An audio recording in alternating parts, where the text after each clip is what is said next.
Welcome back to Y&R For Life, where we talk about all things Y&R related. We talk about what's going on, my predictions, what I think's going to happen. Hey, we even talk about fashion on the show because I'm a big time fashion girl, so we got to spill the tea about that from time to time. If you're new to this channel, my question is, what took you so long to get here? And if you are returning, what's up? Long time no see. Well, I got to tell you, I busted out the purple blanket because it has been a yawner of a week, in my opinion. Just, oh, I, you'll see where I'm going with this because I mean, it was just crazy. It was just one of those weeks that, quite frankly, they could have bypassed probably the entire week and we wouldn't have missed anything except the last episode, and even that was like, what? Okay, so we're gonna spill the tea about all that and then some very shortly. So let's put out a few disclaimers. If you know, as usual, if you don't want to know what's going on, you want to get caught up on your own, this might not be what you want to see or hear, but I am so grateful that you are here. And if you like what you see, you like what you hear, it'd be so kind if you hit that like and subscribe button and smash that bell notification so that you don't miss a single video that I post here on Y&R For Life. And lastly, if I happen to not mention something, it's either I plumb forgot or it really just wasn't newsworthy. So we just kind of bypassed it. What can I say? Let's just get, this whole week over with as quickly as possible because I was talking to my husband and I said, the usual host of comedic characters were not on this week. So there was no Tucker, no Ashley talking about Paris and how she was afraid for her life. That didn't happen. No May, Miss M's back in town. None of that. We didn't even have any looks from Diane because she wasn't on the entire week. Her usual. Like none of the host of comedic characters were on. I'm very disappointed. Y&R, what did you do this week? Okay, so let's start off with who shall we start off with? Okay. So Daniel, oh Lord. I don't even know if I'm going to get through this whole thing because I was so disappointed. But anyway, we got to do it. It's the love of the show. So Daniel, in his new condo, if you will, he has hired Sally Spectra to basically interior design. So Sally was all happy-go-lucky because it's her first client, of all people, Daniel Romalotti. Okay. So she was talking to Chloe about this, and then she basically invites Chloe to go along with her to Daniel's condo. Well, Chloe was like, yeah, I got some time. I'll mosey along with you. So Chloe's there with Sally at Daniel's condo, and I mean, she just lit up like a Christmas bulb. She was so happy to be there, and I guess it just got her mojo going. She just was in her element. And I guess working along with Sally again, well, she really wasn't working, but being, bouncing off ideas with Sally just kind of made her day. And fast forward, she realizes that being at Marchetti, womp, womp, womp, she is not impressed. As you previously may have seen, when she was speaking with Summer, this would have been last week, she just was not feeling it at all because Summer was, in theory, almost like micromanaging her. And as much as she is the head of Marchetti, I mean, let's be honest, Summer just kind of I don't know, she doesn't have that kind of experience like how Chloe does. But Again, that's my opinion. I believe Chloe wholeheartedly. And as much as Chloe's trying to work along with Summer, she is not feeling it. She is feeling micromanaged. She's feeling less than. And Chloe, I don't blame you like one bit. Okay, so back at Daniel's place, they are bouncing ideas off of one another. Daniel's like, okay, like whatever you decide, that kind of thing. And he just kind of trusts their vision. Anyway, um, Daniel had invited Lily to come with to basically see what was going on. Okay, Daniel, I know you guys are, kicking it. I really don't know if it's been solidified that you all are a full fledged couple. I've said this before, but let's just assume that you are. Let's just assume that you are exclusive based on what I can see. Um, you're inviting her over to, give her input and see, like, what? She's got a condo a few floors up that basically has already been designed by Devon. All she really had to do was move in and probably threw down a couple more pictures with her, Maddie, and Charlie, and that was it. But anywho, what does she have to do with your apartment? You're the artsy one. That's your business. But again, I digress. So he had invited Lily to come over, and Lily's like, well, don't know if I can do it because I have a meeting with Devon. But if it doesn't run late, then I will mosey on down. Well, ding dong goes the doorbell, and it happens to be Heather and Lucy. So it was like, okay. Like I was expecting Lily, but you guys are here. Great. My daughter is here. There was some pleasantries, exchange between Heather and Lucy with Sally and Chloe and blah, blah, blah. And yeah, in theory, it was boring. Kind of didn't need it to be there. In my head, go to Wayfair, Daniel, buy a whole bunch of stuff, and just outfit your place. You kind of don't need Sally. Again, you're artsy. I think you have an idea, but what do I know? So Lucy basically, she doesn't want to stay at the club, but she kind of is wanting to stay with Daniel. And Heather's like, oh, okay, whatever. And, oh, Daniel, did you find us a place? Okay, Heather, why does Daniel need to find you a place? And his place was basically, there's a room opening up at the club. Okay, yeah.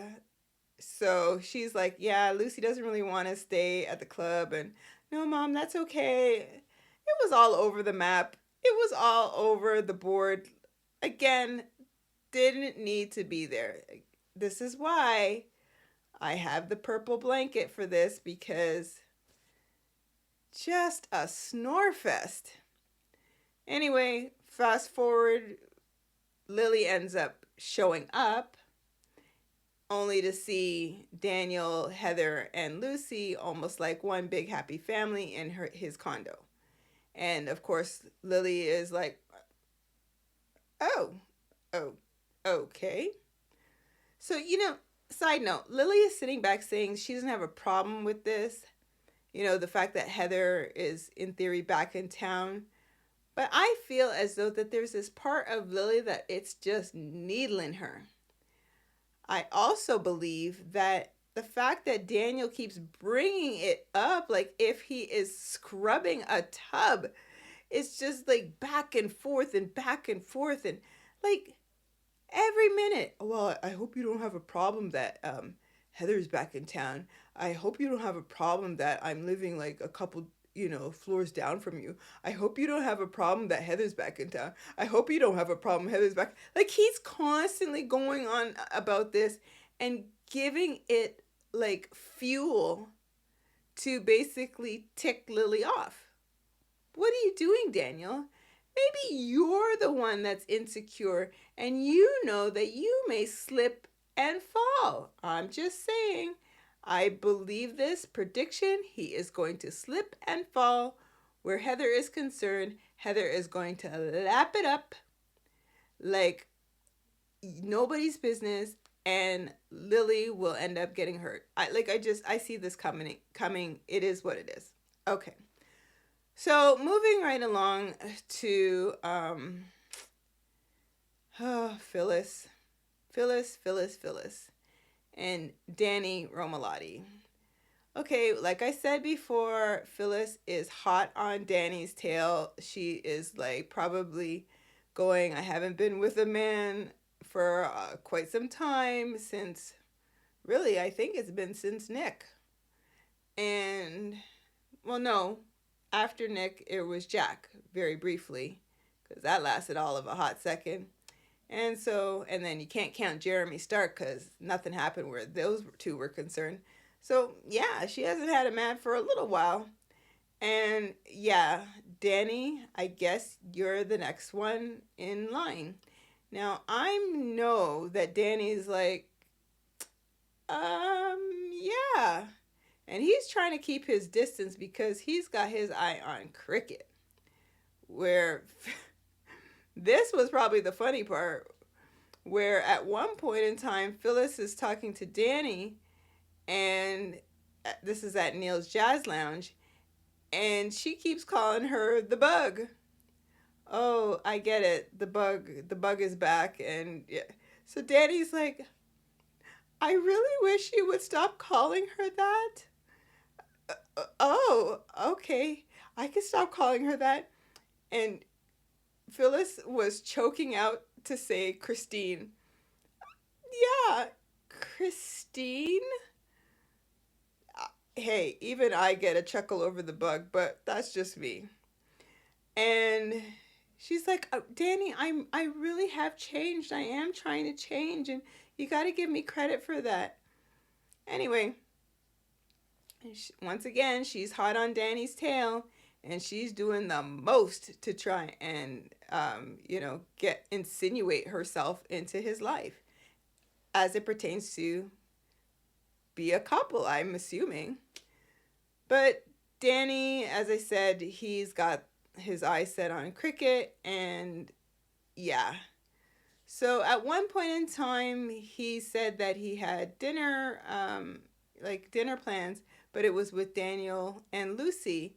So he told Phyllis this, and Phyllis is like, look, when it comes to my kids, I'm just, I'll do anything for them. I'm trying my best, whatever. And Danny's like, okay, well, with that, you can come to dinner with us.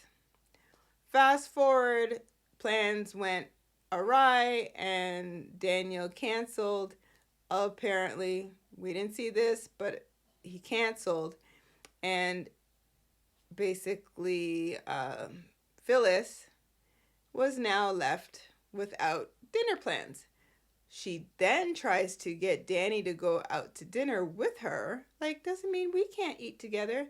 And Danny's like, yeah, no.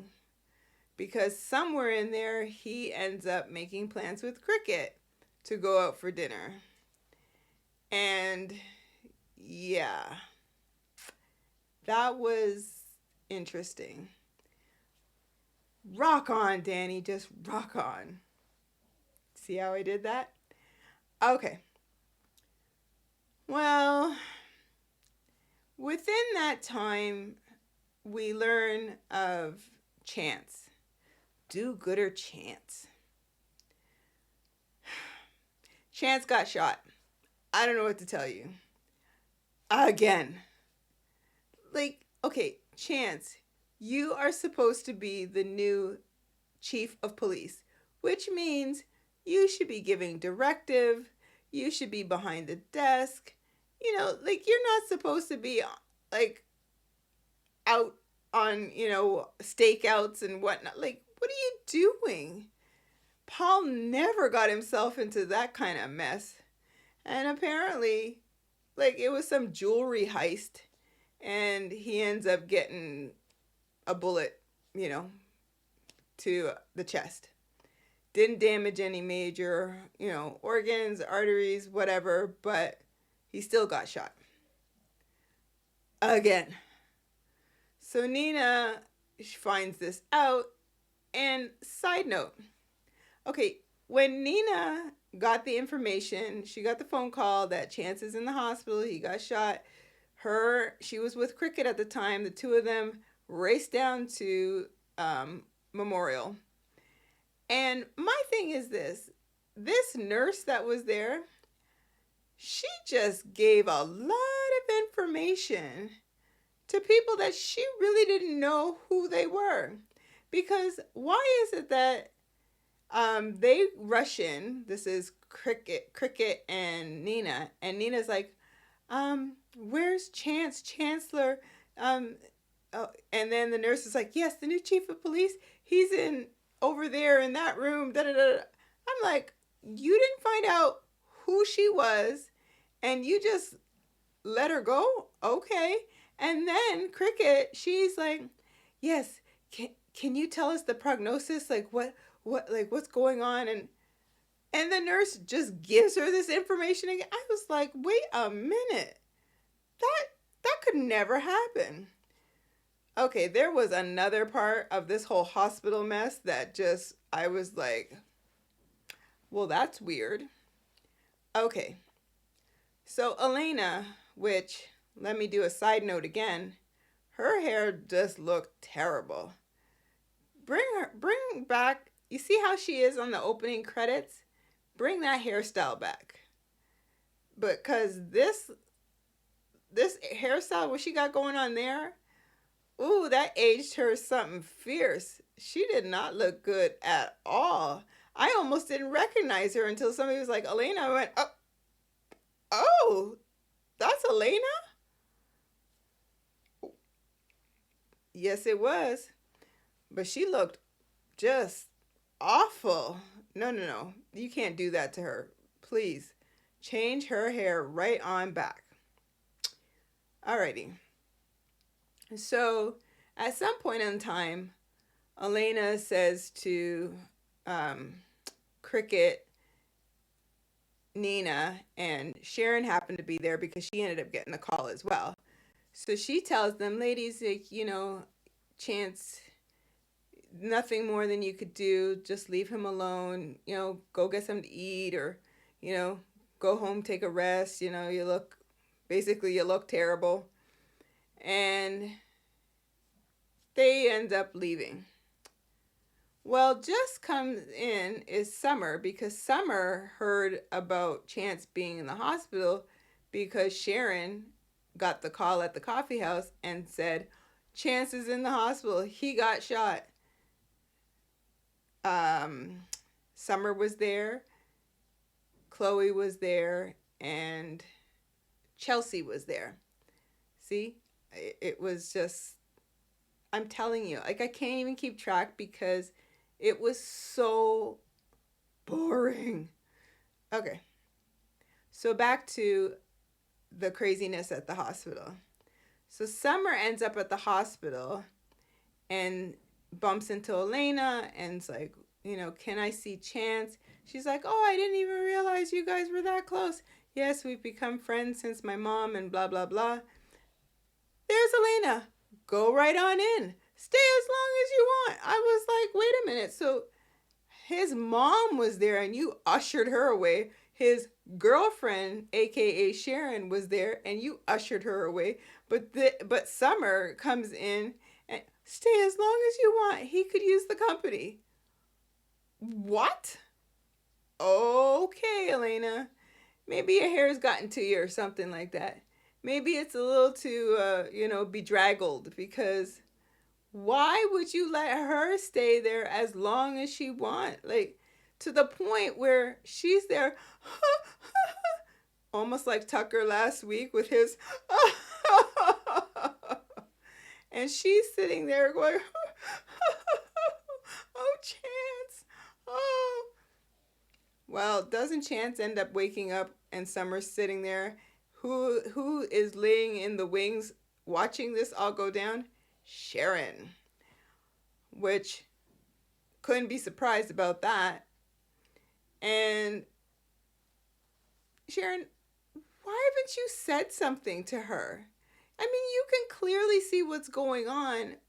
Why don't you say, back up off my man? You know, keep your distance, whatever. I see what you're doing. I know what's going on. Nope, Sharon doesn't say a word. I'm like, okay, we'll see what's going to happen. So eventually, Chance wakes up, and as I said, and he ends up dishing the dirt as to what happened. He ends up telling Cricket, Nina, and Sharon, and there's Summer standing offside. And yeah, Nina basically says, I'm just gonna say, like, you need to cut this out. I'm sick and tired of getting calls that you're in the hospital, like, with gunshot wounds. Like, enough's enough. Apparently the guy's been shot 3 times. I didn't know it was that many, but would make sense for Chance. And so he has now come to the epiphany that maybe he shouldn't be doing this anymore. Okay, you just got the chief of police job, and now you shouldn't be doing this anymore? Why did you take this in the first place? You're not cut out for this? No, you're not cut out for this. You do some really outlandish things, Chance. Like, you take this do-gooder thing to a whole other level. You're really gonna get yourself, like, killed. What is your problem? All right, so he's come to that conclusion. Meanwhile, Summer is outside of the hospital room. She's almost like can't get a hold of herself, and Sharon's like, are you okay? Like, whoa. Yeah, I'm just Summer, once again, get a hold of yourself. Just like I said to Tucker, get a hold of yourself. Summer, get a hold of yourself. He is not your man. And even though you guys consider yourself friends, like, cut it out. Just saying. So that was pretty much Chance and his whole epiphany. Alrighty. So let's just briefly go right back to Chloe, who has now made the decision that she wants to leave Marquetti, and because she had so much fun with Sally, and Marquetti's not a good fit for her. Chelsea is pleading with her, don't leave. What am I going to do without you? And basically Chloe's like, I'm like the third wheel here. You don't need me. I'll be fine. You know, it is what it is. And yeah, that was that. So who knows, she may end up, hooking up with Sally to become partners. I don't know. Maybe she'll start her own thing. I don't know why she never has, but no, I think she would have, like, really throttled Summer at some point in time. So it's a good move that she's left. Here we go with another side note. Fashion-wise, Summer's dress was horrible. Horrible. The color was all wrong for her. That whole tuxedo look was not fitting for her. I don't even think that if they had have put it in a different color that it would have been good. It totally made her look so pale.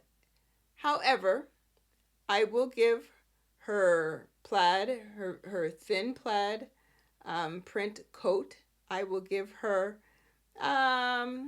maybe maybe a 7 out of 10 on that.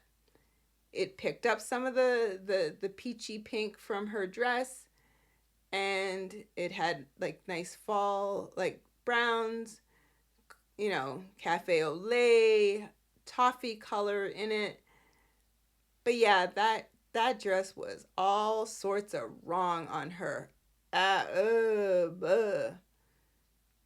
Stylist, you could do a whole lot better. She just looked morose. Okay, so I think we only have about two more things to really talk about. Nah, maybe 3. But we'll get through them very quickly. Okay, Victor Newman. He has let the cat out of the bag that he is completely lucid, that there ain't nothing wrong with him. He's not losing any of his marbles, blah, blah, blah. He said this to the host of, characters. That would be Victoria, Nick, Adam, Nikki, and Slaminate. Which, like I said before, Slaminate is not as slimy as he was before. Well, Victor ends up calling out Nate and basically saying that he was the Judas and that he tried to send him to the loony bin. Okay, this whole storyline is a piece of nonsense. Okay, because I actually don't believe that Slaminate was trying to pull a fast one here.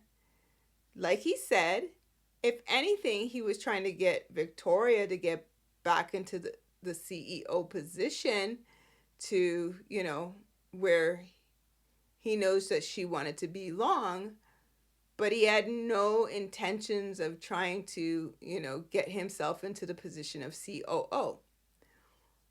Whatever. But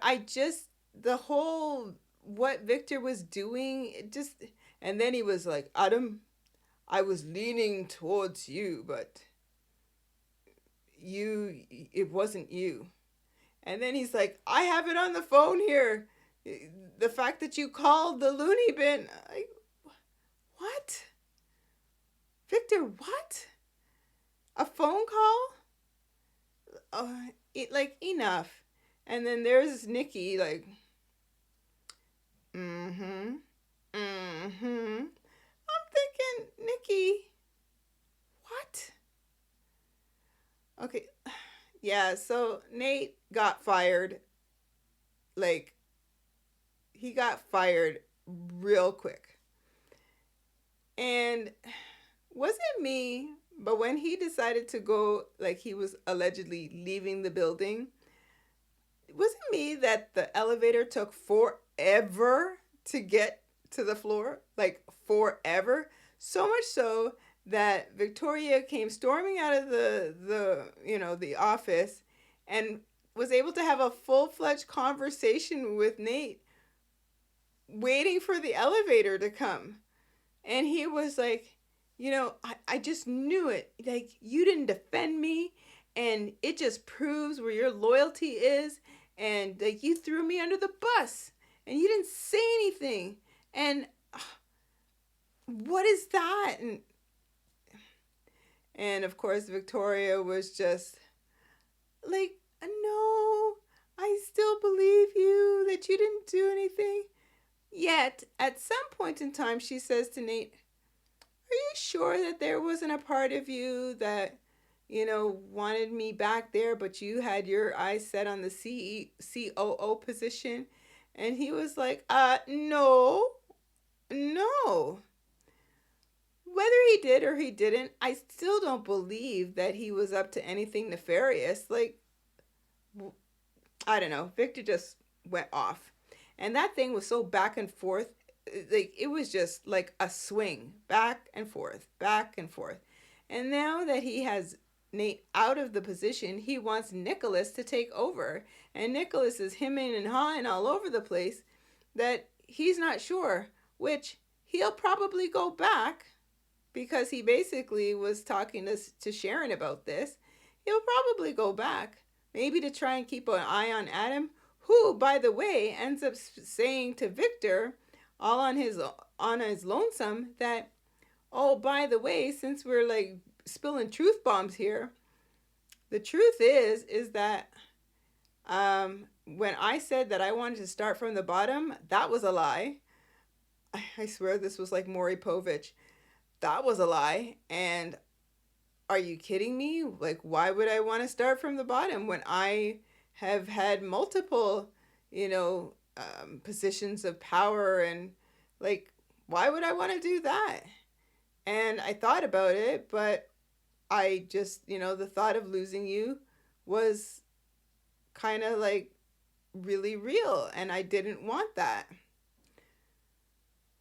So Victor was like, oh, is that right? Is that so? Like I said, snore fest, because it just went back and forth, back and forth. I mean, I can't tell you the amount of times I fell asleep this week just watching this, because I was so bored. Like, I can't stress this enough. But whatever.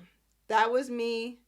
It's not because I had a long week. It just fell flat to me.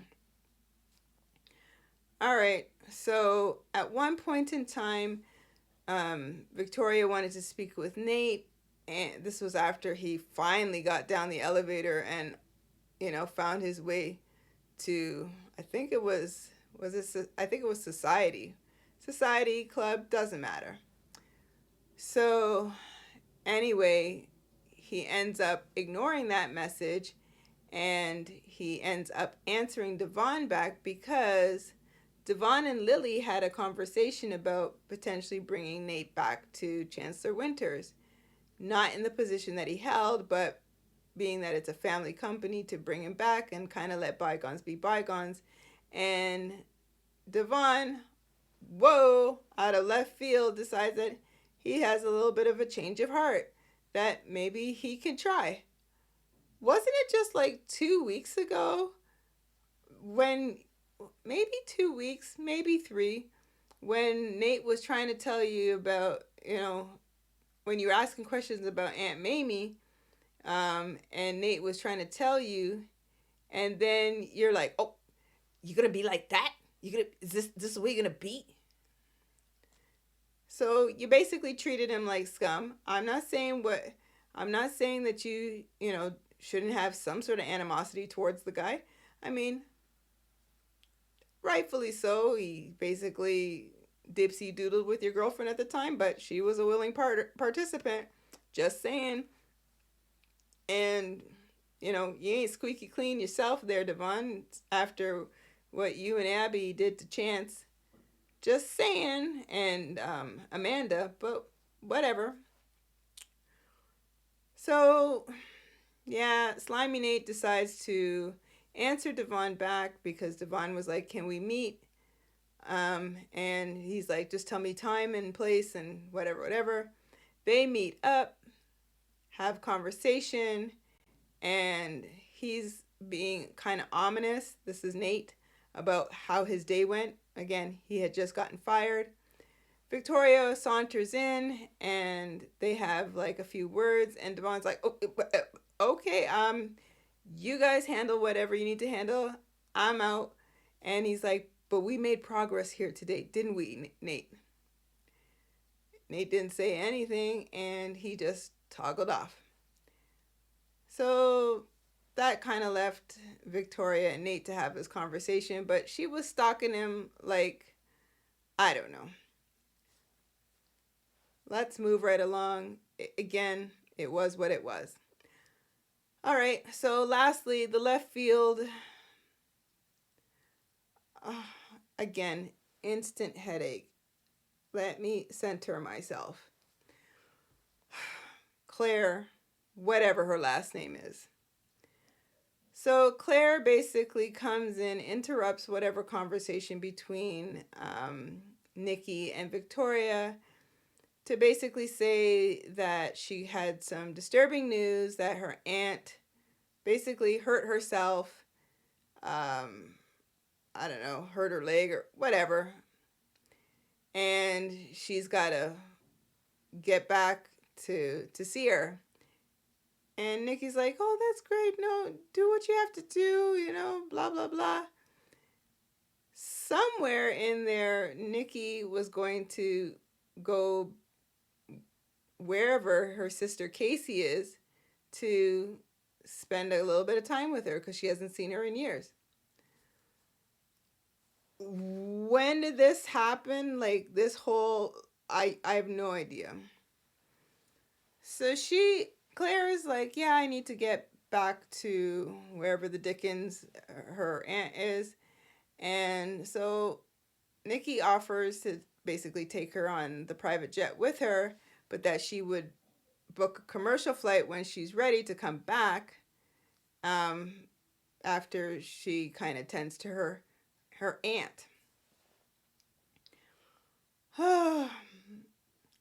Well, Claire decides to say something to the effect that, my aunt really admires you. Okay, remember, the aunt is allegedly, kind of like housebound because she hurt her leg, and yet my aunt's like really fond of you, and when we get there, could you stop in and have like tea or coffee with us?